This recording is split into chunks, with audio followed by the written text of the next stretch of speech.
Hello WhatsApp guys, welcome to tough the ultimate fitness factory.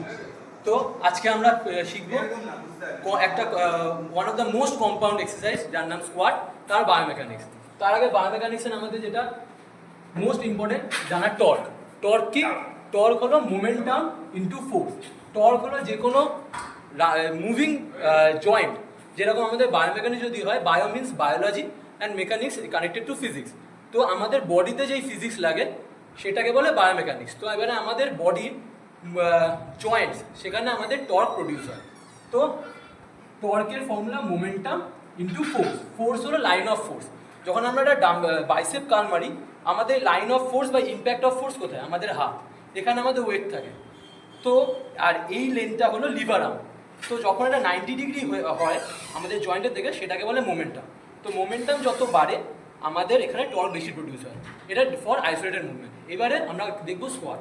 Squat compound exercise কেন? যে কোনো compound এক্সারসাইজে যে কোনো দুটো জয়েন্ট সাইমালটেনিয়াসলি এফেক্ট হয়, সাইমালটেনিয়াসলি কাজ করে। তো স্কোয়াটে আমাদের নি জয়েন্ট অ্যান্ড হিপ জয়েন্ট, এই দুটো জয়েন্ট আমাদের একসাথে ইম্প্যাক্ট প্রডিউস করে। তো আমরা এখন দেখবো কিভাবে স্কোয়াট দেখতে পারি। চলে আসো আমাদের ভলেন্টিয়ার। বারবেল নিয়ে নাও, বারবেল ব্যাক স্কোয়াট পজিশনে। তো যখন এই পজিশনে দাঁড়িয়েছে, স্ট্রেট পজিশনে, এখানে লাইন অফ ফোর্স পুরো ইকুয়ালি এই নিচেও যাচ্ছে ডিউ টু গ্র্যাভিটেশনাল ফোর্স, আর ও যে এখানে ওয়েটটাকে রেখেছে, তো এখানে ও একটা আপওয়ার্ড ফোর্স দিচ্ছে। তো এইটা আমার লাইন অফ ফোর্স, ঠিক আছে? হিপ জয়েন্ট নরমাল পজিশনে আছে, নি জয়েন্ট নরমাল পজিশনে আছে। এবার স্কোয়াট পজিশনে আসো। হ্যাঁ, হোল্ড। এই পজিশনে দেখতে পাচ্ছ লাইন অফ ফোর্সটা এই পজিশনে, লাইন অফ ফোর্সটা এখানে যাচ্ছে, আর এইটা আমার মোমেন্টাম তৈরি হচ্ছে। এটা হিপ জয়েন্ট, এটা নি জয়েন্ট। তো নি জয়েন্টের মোমেন্টাম এইদিকে, হিপ জয়েন্টের মোমেন্টাম এইদিকে। তো এবার দেখতে হবে লাইন অফ ফোর্স এইখানে আছে, এইখান দিয়ে পাস করছে। তো ডিসটেন্স মোমেন্টাম হিপ জয়েন্টের এইটুকু, নি জয়েন্টের এতটা। তো এই ডিউরিং এই পজিশন আমাদের নি জয়েন্টের দাঁড়িয়ে নি জয়েন্টে টর্ক বেশি প্রডিউস হচ্ছে। কেন?